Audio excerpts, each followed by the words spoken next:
This episode is sponsored by Kerkering Barberio, your trusted partner in tax, audit, and outsourced accounting services. Serving Sarasota, Manatee, and the greater Tampa Bay area for over 50 years, KB helps clients achieve their personal and business goals.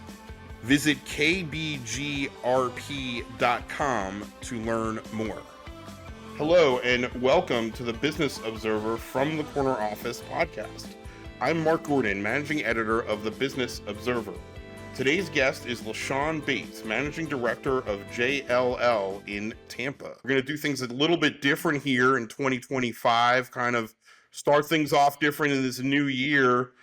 For listeners of this podcast, we normally do the rapid fire questions at the end. Now we're going to move them to the beginning. So we're going to get to know you right off the bat. So you're the first time we're doing this, LaShawn. So, all right, rapid fire questions. I normally say, are you ready? But you don't really have a choice. You have to answer these. Okay. How many unread emails do you have right now? Less than 10. You're organized. I like it. Okay. How many hours of sleep do you need a night to not be cranky the next day? At least 7. 7. Do you get that? 7? I do. I sleep well. Good for you. Excellent. Last question, what are the 2 most used apps on your phone? Waze and Marriott Bonvoy. Waze, so traveling, so Waze for obviously driving, and Marriott Bonvoy for traveling. Excellent. So I like it. Well, LaShawn, looking at your bio, 25-year career, commercial real estate, executed over 350 assignments totaling $5 billion on behalf of institutional clients. So that's a lot of success over a sustained period of time. Tell us how you got there. How did, this is probably a longer answer, but what sort of got you into this career, and how did you elevate and keep going? Sure. Great question, Mark. And very simply, I'd say relationships, right? So in any industry, especially in commercial real estate, where did your deal come from? Where's the next deal coming from? Probably a relationship. I would say the same in my career. My very first job in commercial real estate was through a recommendation. A friend of mine called me. I recently graduated from the University of Kansas, Rock Chalk Jayhawks. And I got a call from a friend who said, she knew about a job with a commercial real estate attorney. And I graduated, didn't know what I was doing. I was working part-time at Harrah's Casino in Kansas City. And I took a job in commercial real estate for a real estate attorney, and that was in the CMBS days. So I'm dating myself a bit. Yeah, so first job relationship. Most recent job at JLL came through a relationship of a former colleague that sought me out once he came over here. So relationships. Yeah, and talk about, one thing I've heard from talking to people in commercial real estate, different than most other, definitely residential, different than that, but the sales cycle can be really long. You're talking about relationships. It's not something that, flips in a day, right? Like, these relationships take time. How have you what's sort of your mindset in building these relationships in terms of how it's impacted your career? So, look, I think with any relationship, whether that's personal or professional, you have to nurture it, and in order to culminate and for it to bear fruit. And so I would say the most valuable ones, Mark, and we'll talk about it a bit later, but I'm still very in touch and close with people I met when I first came to Tampa. With my first job, working over in West Shore, and I still have those relationships from almost 20 years ago. And so the ones that are valuable, you're going to see them at the economic development event. You're going to see them at the West Shore Alliance event. But the ones that are closest to me, our families are close. We know each other's children, and Tampa is a big, small city. You know that. Absolutely. So we're all very interconnected. And so I would just say continuing to nurture. And the one thing I'll call out, which I love about Tampa, which is very different than I would call it the gateway cities of LA and New York. The big firms here were all still very close. So I'm still very connected with the leaders at the competition. And it's all Yeah. very civil. Our brokers are friends. They coach their kids' little league together. So it's the one thing I love about our community. I would agree. I mean, obviously, everybody, you get into it, you want to win the business and get the deal, but it doesn't have that cutthroat feel of some of those other uh, big cities where you're undercutting your competition and doing some shady dealings. It sounds like you've embraced that or seen that as well. Of course. Yeah.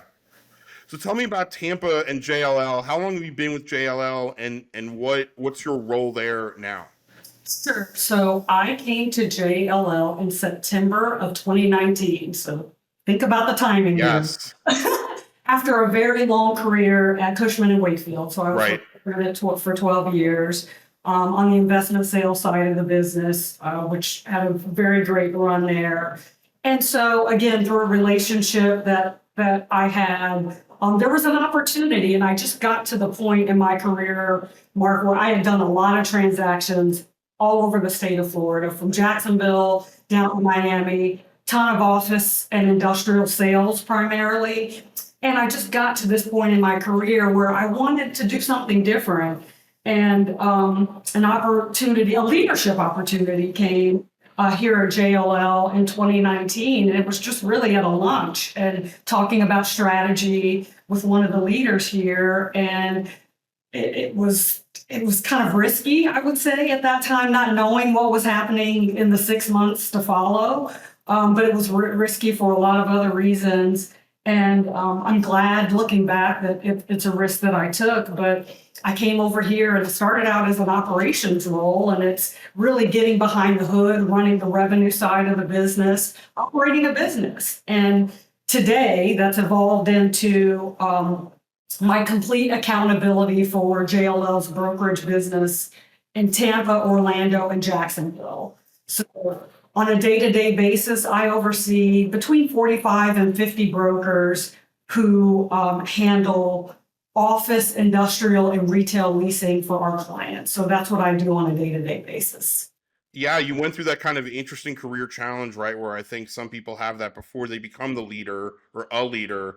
They're really, really good at something, and then the organization notices that and says, hey, you should be a leader. And that sort of takes you away from what you were really good at.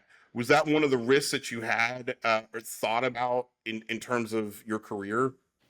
Mark, for sure. I'm a deal junkie to this day. So, like, if a broker is worth, like, I'm around brokers all day. So I want to get in the know. They're talking about clients that I've known, but I'm not connected with on a day-to-day basis. Right. Right now, if I have the opportunity to be in a pitch or offer a leadership perspective, I still want to do that because I very much miss being in the day-to-day action of the business. But leadership has its rewards as well, but definitely still a deal junkie at heart. Yeah, I feel the same. I was same thing as a reporter, and then I got promoted to be a editor, and I always said I want to still write. So I do, it's like 70% editing, 30% writing. But when those story ideas come up, I'm like, man, I want to write that story. That sounds really fun. So you got to step back as the leader and let your team, because they're not going to grow and learn, obviously, if they're not executing on those deals. Of course. Yeah, and so JLL's grown pretty significantly in Tampa in the last year or two. Tell me about what's happening in terms of JLL's presence in the market. Sure. You all did a great job of covering our lease expansion Thank you. in downtown Tampa. So very, very exciting. So, we were delayed, of course, by that thing that happened in 2020. Yeah. that thing that shall remain nameless. Yes, nameless. In 2020. To expand our footprint. It had always been the plan, right? And so, of course, we were delayed but not denied, as I say. And so late in 2020, or probably midway through 2023, we expanded our footprint in our office space in downtown Tampa. And we stayed within the 401 East Jackson, the former SunTrust, now the Truist building, owned and managed by our partners at Highwoods. But it was the firms doubling down on Tampa Bay. Yeah. As you know, over the course of, I don't know, 20 years, but probably more so in the last 5 to 10 years, the growth that's happened in Tampa, both from a population growth standpoint, from economic growth, corporate relocations.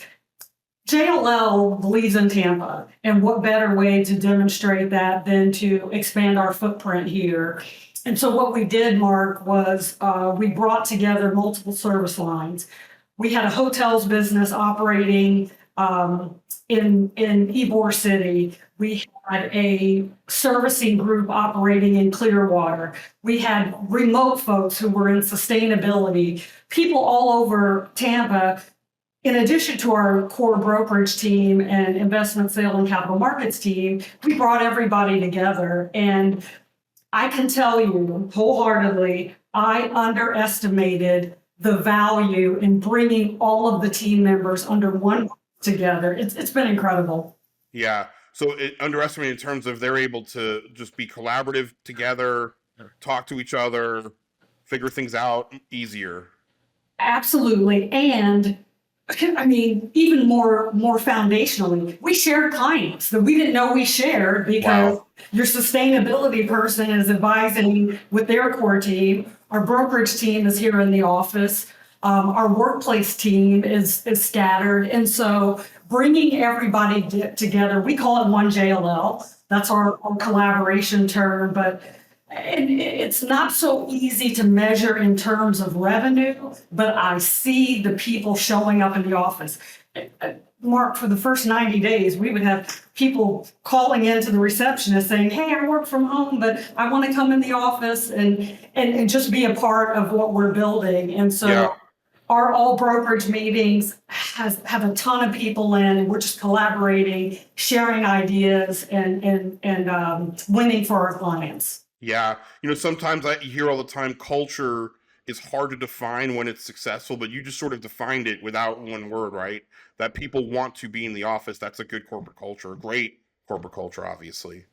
Yeah. And look, I could talk hours about the importance of being in the office, and I know that this is not what that show is about. Especially coming from an office broker, but it's had an immeasurable impact on our business and our people, and I'm so proud. I'm so very proud of this. Yeah, that's excellent. So before we segue to leadership, I just want to real quick. So you mentioned the answer. That word that will not be named that set everything back.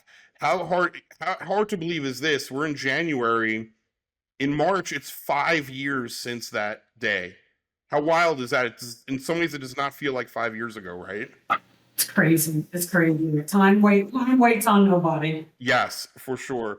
Okay, so tell me about leadership. What do you look for? Because now you're overseeing this big operation, both in personnel, geography, all of that.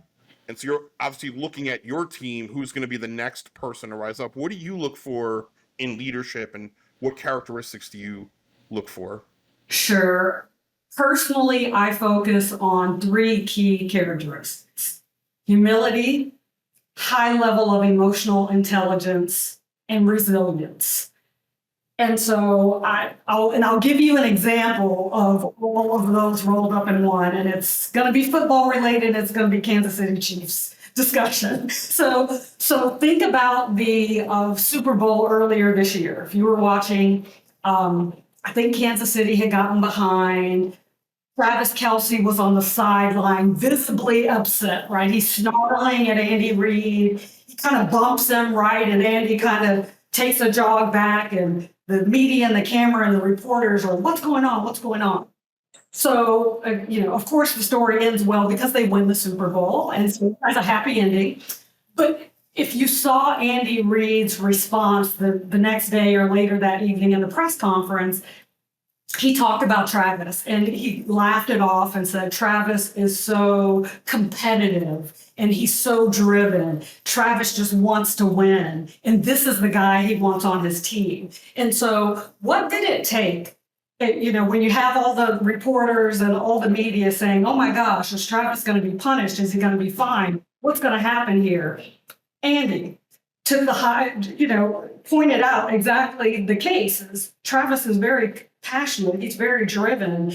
And to stand up and be able to do that and give Travis the recognition that he deserved and kind of downplay the negativity. As a leader, you have to do that all day. Brokers are high performing, they're dynamic, they're very competitive, and a lot of former athletes. A lot of Yes. former athletes. Right. We're JLL, if you didn't know, is a culmination of Staubach, who is one of the companies. Roger Staubach. Right. I had known that and forgotten that. Roger Staubach. Yes. Yeah. So we have a lot of Staubach guys here who are former athletes, and so Right. all used to winning at the highest level. And so, as a leader of a very competitive sales team, is what brokers are. They're sales driven. You have to be have to have a high level of emotional intelligence. Yeah. You have to have humility. And, you sometimes have to be able to walk away when somebody's very passionate or. Yeah. That last point's really good because as a leader, I'm wondering if you've learned, or maybe this is something you've been doing for years, how to be able to have that ability to walk away or know that, hey, this is how Jane or Jim handles it.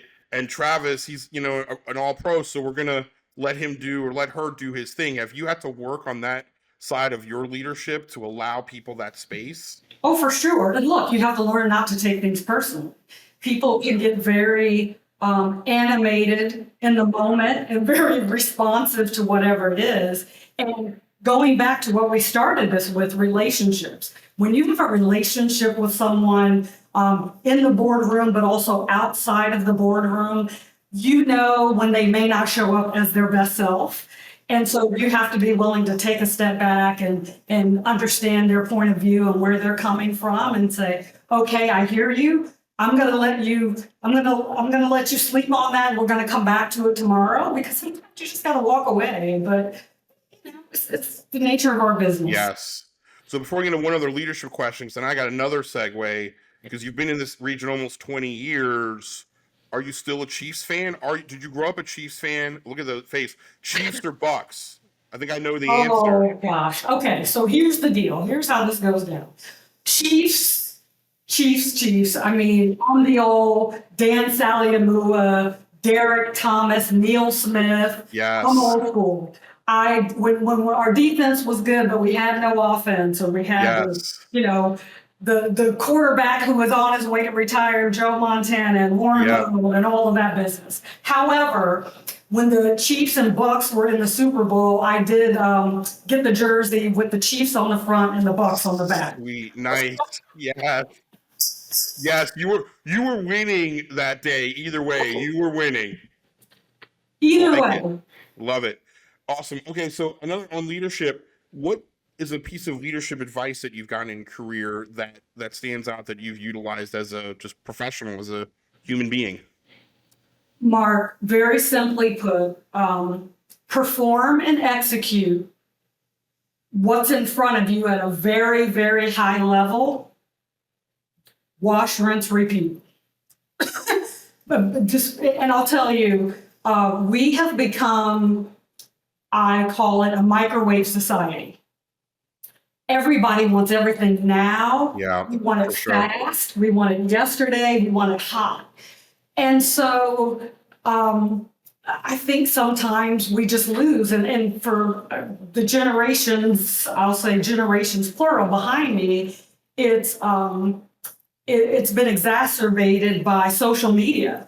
And so the advice that I give to, I mentor a lot of young real estate professionals. We have such a good pool of talent coming here in Florida. But I say, if you execute what you have in front of you at a very, very high level, if you do a deal or a transaction that adds value for your client, or somehow proves to be successful in whatever way you're measuring that leads to repeat business, not only from that client, but it leads to them recommending you within their network. And so if you're present, I use the term be where your feet are. If you're present and focused on what's in front of you, all the money, whatever, we're in this business for a reason, the accolades and all the long-term success will follow. And again, I'll use the analogy with my guy Patrick Mahomes, who's always being interviewed on the sidelines after every game. Pat, what's on for the division? What do you think about the playoffs? Are we getting a three-peat? And verbatim last week, he goes, "We got Cleveland next week." Like, I got to focus on Cleveland next week. So I think if you just be in the moment and execute at a high level, wash, rinse, repeat, everything else will follow. Yeah, for sure. That's excellent advice. Talk about you mentoring young and up and coming people. Are there mentors? I'm sure there is, but mentors in your life that have stood out, and who are they, and what have you learned from them? For sure. So, this is interesting. So, I'll call out by name Mike Davis with Cushman & Wakefield. He has been a very successful investment sale broker here in Florida for many, many years. So he hired me in 2008.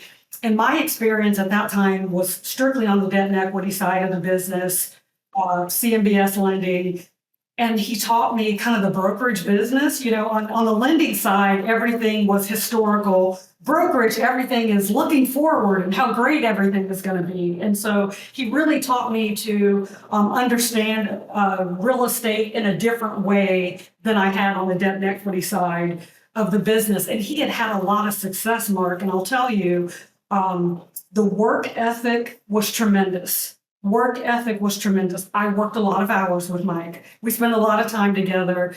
I got better. And I'll tell you, I'll go back to humility, because even at the level of success that he has had up until the time that I left, he still practiced multiple times before every pitch. The entire team, yes, Mike still practices. Like, you brought in your partners and we did a walkthrough probably a couple times. And it's like, man, even at this level, this guy still practices. So that tells me, I know I still have to practice and rehearse to make sure that we're going to give the best pitch that we can to win the business. And so Mike was he's still a good friend, but he was tremendously supportive of my career, and he's a good dude. Yeah. At the end of the day. Yeah, he is, for sure. Yeah. And then loosely related, you mentioned, practicing the pitch, and it's loosely related to leadership. One thing I'm always fascinated by, especially again in commercial real estate, is overcoming, you talk about resilience, overcoming rejection, right? Because you're gonna apply or not apply, you're gonna go for deals, bid, things like that, and not get it, right? There's a lot of competition, other firms that do it really well. So how have you dealt with rejection, and how do you coach your team on dealing with that? Yeah, so that's a tough one. Mark, I think wash, rinse, repeat. You have to be on to the next deal, right? You have to. It relates back to sports. And I ran track. And so you weren't going to win I specialized in relays, so 4x1s, 4x2s, and you had multiple races. So you may have lost earlier in the meet, but you had a race in an hour or two and you had to pull it together. I will say our team, we understand, and we do debrief from our clients. We want to know why we didn't win. A lot of it is relationships. Clients, they see the business. They want to see business from our competitors and from us, and so they have to spread the business a lot. But I'll go back to sports and actually mention your last question about mentorship. I will say, Mark, I have 2 children, and they actually serve as mentors to me, and I'll tell you why. My son is a Division I athlete at Duke. He plays football. He's 21, and my daughter graduated from film school at NYU a couple years ago. And now she's living and working in Atlanta as a young professional. And so I'll tell you, they were in school at different levels during that period 5 years ago that remains nameless. And I'll tell you, the resiliency and the ability to get up and keep going, especially my son is an athlete. college athletics is very different than it was when I grew up. And so you have to compete. You have to be ready for every snap. And, sometimes you're going to be the starter. Sometimes you're not going to be the starter. But those two, I will say, because of their experiences that have been very different than mine, also serve as mentors to me. I'm learning from them. I think they point out my flaws generationally. They challenge me. They challenge me all the time. And I'm super proud of them. So shout out to Sydney and Travis. That's amazing. I love that we learned about this toward the end of the podcast. You have two super successful children. Amazing. Good for both of them. That's pretty cool. And yes, I have a teenager, a 16-year-old, and they often do teach us things, right? Sometimes when we don't necessarily want to learn that lesson, but they do teach us things. I would never have thought that my kids are some of my closest friends. It's very different, this generation. Like, they want to hang out with me, which is really cool. I love it. That's a sign that you have raised some good humans there. So congratulations For sure. on that. Excellent. Well, we're winding down. One last question, just going back to JLL. What can we expect from JLL and hear from you guys in, as we're starting out this new year, 2025? What's on tap for you in the organization? Sure. So two things I will highlight. Again, over the last 5 years, what we have learned is we've had to double down and really become expert advisors for our clients. So we have had to get specialized on things that are applicable to this region: healthcare, the law firm business, financial services. So we're really honing in on our specialty practices. And the other thing I would say, Mark, for those who don't know, JLL is essentially a technology company that does real estate. So we are so advanced on our technology. Our Blackbird program that when folks weren't able to travel, had a 3D virtual tour of the market where you could look at a space in West Shore and compare it to a downtown space that you were looking at. Our workplace strategy team, which is essentially architects and interior designers that can help you fit out your space in a way that's collaborative and flexible and has all the sustainability features that you need. And then lastly, earlier this year, late last year, JLL rolled out its AI platform of GPT, its form of that, which is really gathering data. The clients want data. We represent a ton of landlords, and so the data that we had and have that we weren't able to tap into, this platform has now made it so easy to supply our clients with the data that they need to make decisions. So advisory and technology, more to come in 2025 from JLL. Excellent. Big things happening. LaShawn Bates, this was a great conversation, Managing Director of JLL in Tampa. Thank you for joining us on the From the Corner Office podcast. Thank you for having me, Mark. This was fun. Thank you for listening to the Business Observer From the Corner Office podcast. I'm your host, Mark Gordon. This podcast was produced by Reed Corley of the Corley Company in Sarasota. To hear more episodes of From the Corner Office podcast, go to businessobserverfl.com.